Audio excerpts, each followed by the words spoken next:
Live. All right. Hello, everyone. It must be Tuesday or a Thursday when we have the person on from the radio. It was on the radio show last weekend. That is Christine Schweininger. I can't say it. Schweininger. You were on the radio last weekend. And what a lot of people don't realize is when we have you on the radio, you have the bottom half. Really says it's like 24 minutes, but when we interrupt and do everything, you have about 13 minutes to talk. So I always want you to have come back and go more in depth and just have a nice conversation about what we kind of talked about, reiterate what we talked about, and then go deeper. Are you good with that? I'm good. All right. And just so everybody knows, she's a little nervous, so give her a break today. And not all questions will be answered. Relevant. We'll see about that. Okay. All right. So you've been with the Valley. So you're with the Valley Builders Exchange. Correct. And you've been there about 3 years? No, I started about 2.5 years ago. Okay, so I was 6 months longer. Yeah, I'm so sorry. Right. I came on, and then probably about 5 months later, we completely shut down. And Valley Builders has been around for this year. We'll be celebrating 75 years in business. Wow. So, originally we had an office downtown. We are now located on Kansas in Modesto. Okay. It's a nonprofit, correct? We're a 501c6, and we're a nonprofit. Right. So you come from so a lot of people might not know who you are. Of course, I don't know why they wouldn't know who you are, but and I don't mean this wrong. You've been around Modesto for a little while, for as long as I know. I've seen you around here. Right. I come from the nonprofit world, and I used to be the CEO for the Central Valley Hispanic Chamber of Commerce. And it kind of, the exchange is a membership organization. And so our members are all geared and are in the construction industry. And we have associate members as well. And those are the members that really want to be connected to the construction industry. So you say I'm a natural. I still come up with questions I don't think about, but I want to get on a couple things that are really important to me. When I saw your Rotary one day, and I said, "Hey, did you know about the She Built Homes thing?" And you were like, "No, I don't know." And I showed you this video of these women in trades who built a house in Utah. Correct. There was about 100 women. Right. And I just thought that was something we could do potentially here in Modesto or in Stanislaus County to help about women in trades. Because at the time, I interviewed the lady who was working for her dad's company and doing the whole thing, and I didn't realize how much they need women in trades. And what I mean by that is we need more people in trades, and where else is a better place to go than with women in trades? This is like during the 50s where guys went to war and the women went to work. And then when the guys came back from war, the women said, I want to work. Right. And we're kind of in that world right now. Right. Well, I think that, now that I'm in this industry, I'm seeing a whole lot more women that are loving the trades and starting to go in that direction a lot more than it was before. And I think they're starting to realize that they can make a really good income and take care of their families and good benefits, and they get out early. Back in the day, I think a lot of people always thought you're going to be on a ladder, you're painting, or you're putting a hammer to a nail. But there are so many different industries under the construction umbrella.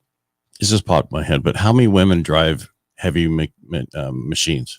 Well, that's a good question. Now. You don't have to tell me percentage, but if you can tell me later. I just was wondering if that's one of the things. Because you were like, you don't have to be on a ladder. You have to right. That's big machinery. A lot of people.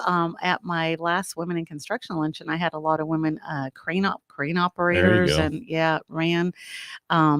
We did a big photo shoot, and it was neat seeing a lot of these women on tractors and different machinery. So that was really neat.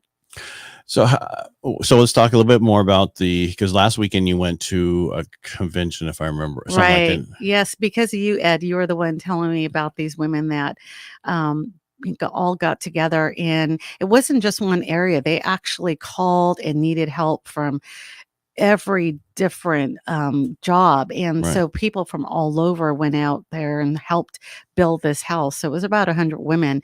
And then when they completed it, they they had their public relations put a book together, which I think the book was She Builds. I have it. I bought the book. And so last week I found out that they were having a big conference out in the Bay Area, San Francisco. And it was a day after we met and went out there. And boy, it was just uplifting. It was such a great experience to be in a room with these women who were the ones who got everyone together to build the home. So it was really, really neat hearing the story of how they did it. The house that she built. Right. That's Correct. what it was. Right. I just wanted to make sure if people wanted to know what it was. It's a great little book, and it's a children's book, but it really is laid out really well from start to finish on every position that is needed to build a house. Wow, I did not know that, because I know that when you said reached out and they came from all over, every state they pretty much came from. And by the way, there it is, the house that she built, and you get the hardcover. It's a great book. And that was the Molly Elkman you were talking Correct. about, but I was talking about somebody else, and we'll talk about that later. She's the one that put the book together. But the other person I know was more of did the Instagram posts and all the other stuff for them throughout the whole event. Right. And that's how I stayed on top of it. And it was just amazing that they would donate your time. People would donate their time for this cause. Time and money, right, and the resources. Because remember, right now with the cost of supplies, they were having such a hard time because they had arranged to do this, and then 6 months later, COVID hit, and everyone said everything they'd have promised to give them, they weren't able to give them because of the shortage. Wow. So they still did it. They overcame. I think they were a little bit behind on the date that they wanted, but they did it. Hard work paid off. Yeah, because they had a parade of homes usually in June or July that they wanted to be part of, and I think they still made that. Yeah. And they donate once they sold the home. Those proceeds all went back to scholarships for women to get into trades, right? Correct. Okay. And so speaking of scholarships, what the Valley Builders Exchange does scholarships. Correct. Okay. We have 2 scholarships. For the first one is for our members.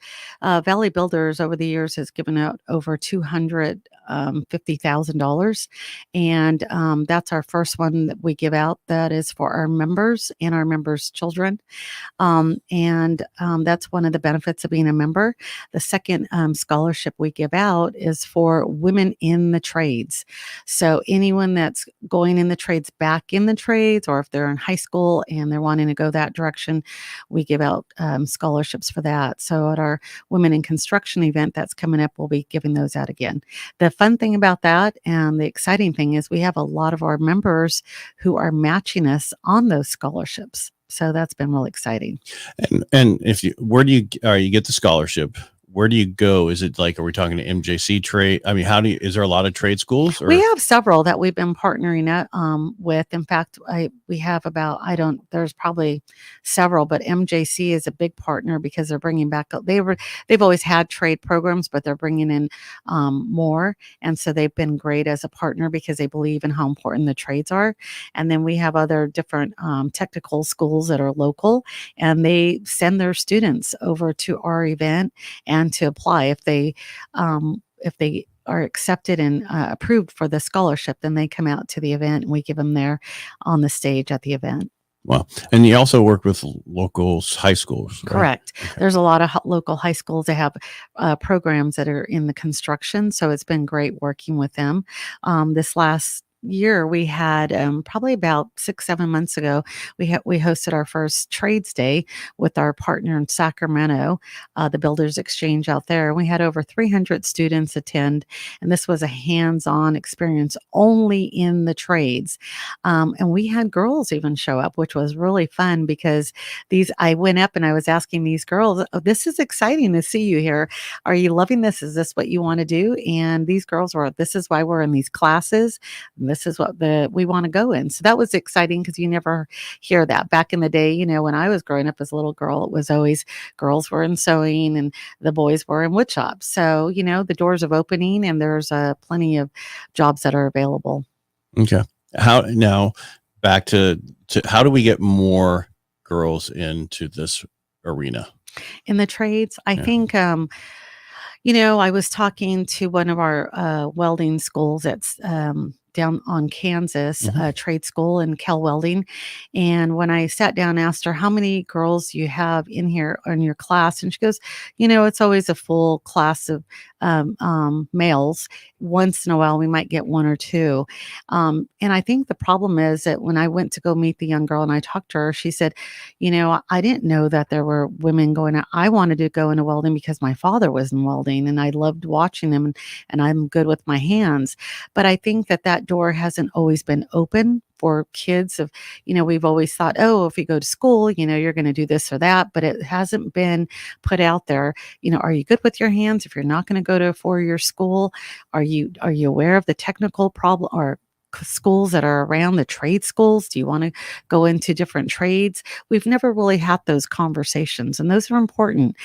This event that we're getting ready to host, it's a great time to bring in a lot of those younger girls that are in the trades and having them be around all these amazing women that are in the trades. So I think we just need to do a better job of opening the door, encouraging and letting them know that there's opportunity. If that's where they want to go, then we need to champion them. And I was just, when I'm looking all over, I'm not ignoring you. I'm checking to see if anybody made comments, because not everybody clicks on the thing that says you can add a comment if you do this, right? It's just one of those things. Right. I was trying to see if there was also, I was trying to see how many women are. So, I mean, a lot of welders, a lot of people go in the military, and that's where they learn to weld, whether it's in the Navy underwater, different things that they can do. And they're, women get into that now. And I think that you need to not worry about what it used to be. Right. You should focus on what do you want to do, because there's welders who learn how to weld and then they make these sculptures that are amazing. Right. And you can always take that skill and do that later, or do it Right. at the same time. Yep. Absolutely. I think, though, that the conversations need to be made at that dinner table. There are different options. And I think that, not that we want to go back in the past, but I think that for a long time, we've always pushed 4-year colleges and university, which is important and which we should do. But we have to remember, not all kids are going to want to go to 4-year school. So where are they going? And where are we going to get behind them to support them and open the doors of different opportunities? All right. So this would come off wrong if I said it the way I was going to say it. If I was a young girl, I'm trying to get into this. Now, I mean, Downey was one of the local schools, right? Correct. High schools. Correct. And how many women do they have, or I should say at that time, girls? I don't really have a clue. Every year they have it, I know that we brought in a program. We partnered with our in Sacramento, and there was a build day where they had to build a shed. So I enlisted Downey to get involved in a couple of the schools. Riverbank High School has a program as well, and they had to go out there and build a shed or build a smaller, like a birdhouse of some sort. And so I had the opportunity to go out there and meet some of them, but that was, last year. I think we hope that it's going to keep continuing to grow. But if they're interested and they want information, one thing about Valley Builders, we're really going in the direction of championing those that want to go in the trades, giving them access to a lot of our members who are interested in hiring and would be willing to train. So there is the opportunity. As it is, we're all dealing with shortage of jobs. Everyone's seen how we're so, especially in the construction world, it's very limited. We haven't been, refilling that gap. And so right now is a great opportunity for those that want to get in and start learning the trades and maybe finding a good job that's going to give them a career. Because isn't the average age in construction workers like 51 or greater? And it's scary if we don't start replenishing that pipeline. I think that during COVID, when everything shut down, a lot of people had this great idea. Let's tear down this. Let's do this while we're home. Didn't realize, oh, well, we're out 6 months. We're out 3 months, thinking, oh, no, what are you talking about? You should be able to do it now. You can't. We have such a shortage of skilled laborers. And so we're really going to be in trouble in another 10, 15, 20 years if we don't start building that resource. Yeah, because I mean, we need to build so many new houses and other things, and we don't have the people to do that. No, we don't. And we're going at a 200,000 home deficit right now each year to add to the current ones that we don't have built. So it is getting worse. Right. And it won't get better until we get more people. So again, I keep going back to how do we get to them in the school? Because I mean, this has to start in the schools. Correct. This has to get to. Is there any programs that are going out to the schools or anything that's sent out to her, talking to girls about going into trades? Is there any of those? I know there's career days, right? And the only reason I know that is because Craig Arona in Rotary is always on it. Hey, who wants to sign up for career day? Right. I just think that first the conversations have to start, and I think those that are in school, I'd love to hear what those dinner conversations are when a young girl tells a parent, I want to do something with my hands, I want to go in this direction. And then second, what are we doing to help with that? I know that all the high schools, when they have great programs for students, but I think it is important to start opening the doors and saying, hey, those career days are important, and it is important, like the trades day when we had. They want to see hands-on, can I weld? Can I, climb? Well, the last one we had, it was really neat. We had one of the unions out there, and they were helping the young kids who wanted to climb, and they kept thinking, oh yeah, I can do that, until they went up and started really trying to climb the pole. They realized it's really physically hard, but it gave them the opportunity to see, wow, now I have a taste of what that's like, and I can make an income, and I'm good at it. So I think it is important that a lot more of our schools, support those programs. I think it's important, we continue our trade days, our trades. And I'm glad that for us, Valley Builders is having the Women in Construction, which has the opportunity when we have a keynote speaker. When is that? That'll be in March during so Women 23. Yes, March of 2023. So you have plenty of time to put on your calendar, people. Right. And we're excited about that. Our keynote speaker this year is Mary Tigert. Mary Tigert is the CEO for Tigert Construction. And she has an incredible story to share. I won't be sharing that with you today, but if you come, you can hear that. I got to come there to listen to the story. And then we have three amazing ladies that'll be talking about three different industries, how they chose their career, why they chose it. Are they making a good living? What are some of the hardships? What are some of the positive? And it's about over 200 women getting together and just being inspired by each other. And we give out the scholarships there as well. Right. Because I remember back in the day when I was in high school, right, long time ago, we had wood shop, right, auto body, right, auto mechanics. We had welding. You learned how to weld. Well, let me ask you this, Ed. Was there any girls in your mechanic shop? No. That was a long time ago. Right. Yeah. But see, I worked on my grandfather had a dairy. So we had to learn how to do that stuff because we worked on the stuff out there. And when Marlene was on, that's the same thing she had to do when she was younger. I just think it's just something that it's not taught enough in our high schools. I don't know if they brought it back yet in any of them, but I had a Porsche I had bought and wanted to put together. Then I decided I wanted to donate it to school and just say, here's it, put it together, sell it, use it. Nobody had the resources to do it anymore. Right. And it was like, okay, that's just really bad. Because how do you teach people about trades if you don't have anything in high school? Right. I mean, wood shop's important because that's how you learn about wood, and you make little things. Yeah, you make not the greatest things, but at least you work with them and to see if it's something you want to do. And I still do it to this day. Right. So. I know. And that's such a skill. I look at my husband, he can do that too, but I'm trying to get him to do it at home is another story. Well, that's how it always is with construction worker. If you're a construction worker, they're the worst building. I had a pool guy on who it took him a year to build his own pool. It's always because you're so busy doing everything else, and then you come home and you're like tired. And, right. Correct. Yeah. So yes, I can do it cheaper. Well, sometimes you should just let somebody else do it. Correct. So it gets done. Right. I was also going to say that we, the Valley Builders, we have all of our members constantly. When I go out and meet with them or I talk with them and ask them, what are your needs? The heart and soul of the exchange was always and still is, going online and having the access to look and bid on jobs. But a lot of times, things are changing as we evolve. We're looking at different programming, and now we are starting to go in a different direction. We'll always have our online plan room, but now we're going to get behind all of our trade schools. We're going to get behind and really champion these kids that want to go and get a trade. So that's why I think with us having these partnerships and developing these relationships, and I loved what you said, maybe going back out in school. It is hard to get our members. We have several members that do go out and talk at different schools, but construction, you're busy and it's very hard. But I think sometimes we need to still go back and make time for it.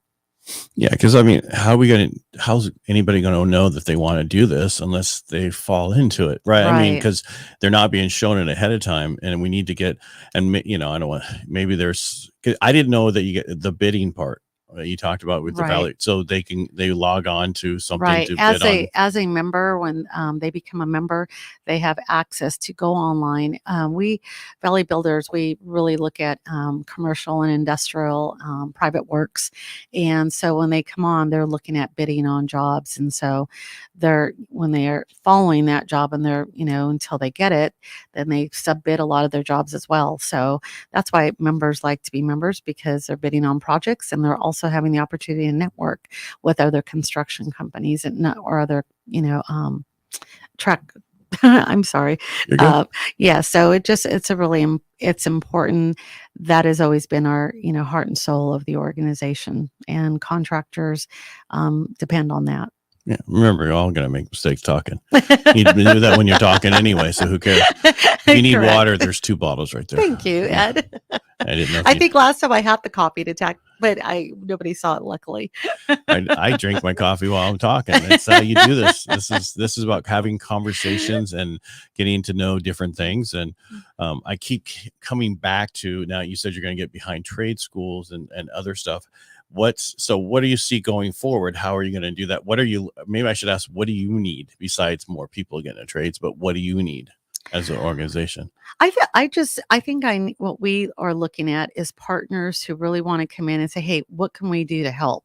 When we're looking at our big trades day, like I said, we had 300 students from Tuolumne, Fresno, Stanislaus. We want to increase that and have the ability to bus these kids in. It's only 3 or 4 hours in the morning, but it costs when you have to have the kids, and we don't want to put that cost back onto the schools. Those are really important, because the kids have opportunity for 3 solid hours only to get involved and ask every different construction industries what it's like. What do you have to do?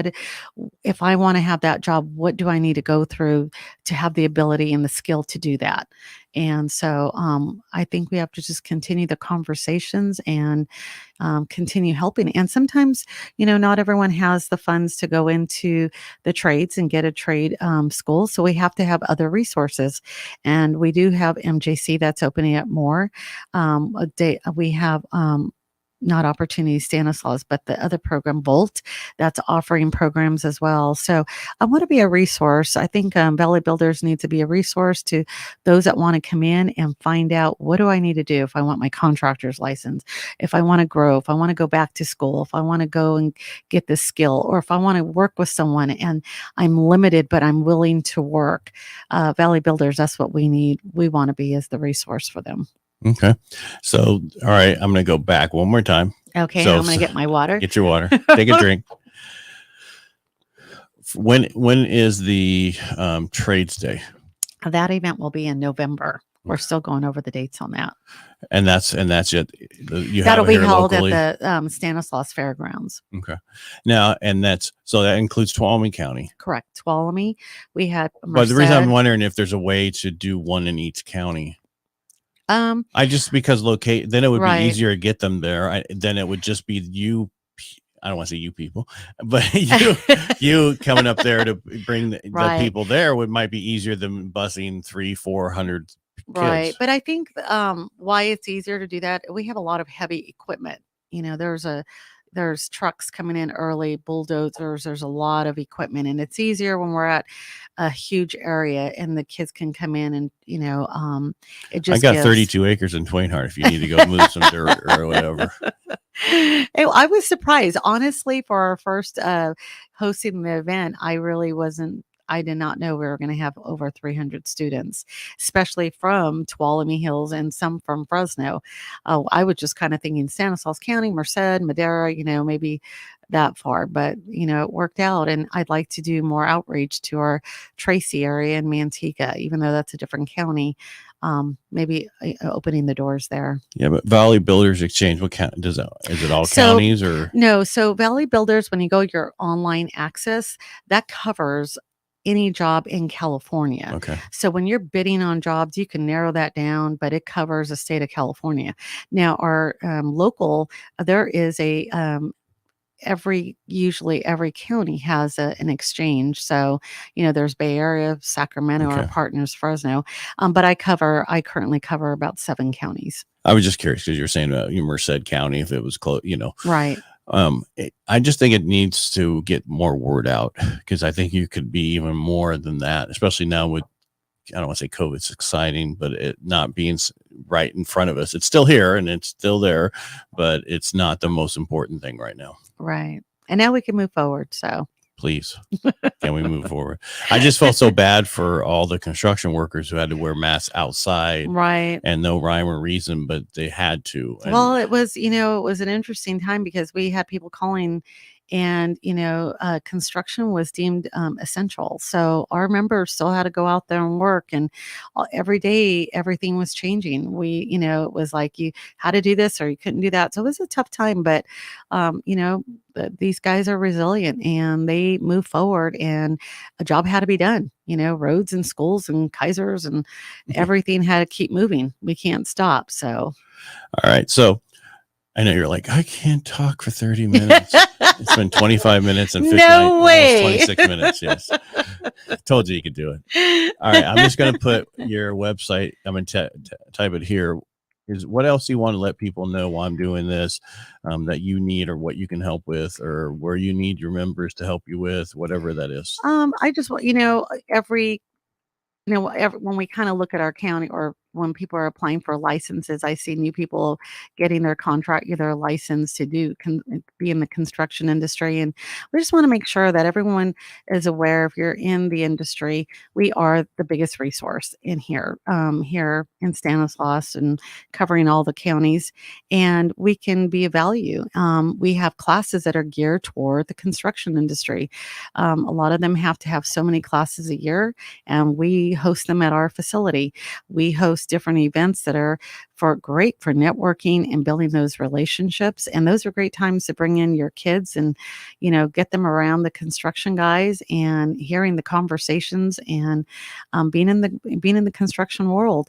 And our members, because of them and because of our events, that's how we're able to raise the funds that we raise for scholarships.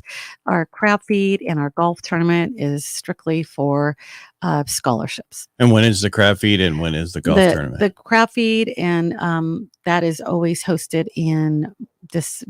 Oh goodness, February. Okay. February, our crab feed. I was trying to easy March, questions here. I know, but you know what? They're all like a month and a half apart, and they're usually all sold. They're always sold out events for members, and they do well. But I have to really give a shout out to them because if it wasn't for them and buying all those tickets and the raffles, that's how we're able to give scholarships out.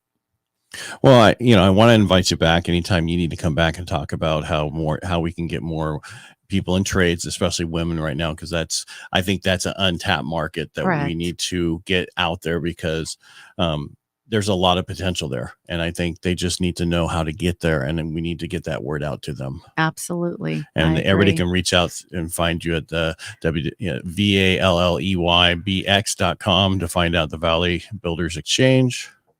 Correct. And if you're looking to apply for a scholarship or whatever, can they find out information there? Absolutely. Feel free to call me or email me. Okay. Well, why don't they just is your email? Is there a contact there? So my email is C Schweininger, my last name, Right. Now you're going to make me type it. We'll be here all day at Valley. Ouch. That really hurts. No, it's because my last name is so long. Hold on, let me do it. SWEINGER at Valley, B as in boy, BX.com. Right, just what I had up there. Yeah. If I messed it up, we'll make the change. That was. Oh, is that correct? I don't even know where to look at. Right on the screen. Oh, there I am. Right underneath you. Is that right? That is correct. And you can always feel free to stop by and take a tour and learn a little bit more about the exchange. We're a wonderful organization with a great board, and we're moving forward. So it's pretty exciting. And if you're a local company that's not part of the exchange, become part of the exchange. Correct. Because I mean, give back to the county, get access to other things, and also get help, helping people get into trades, and especially women right now. Right.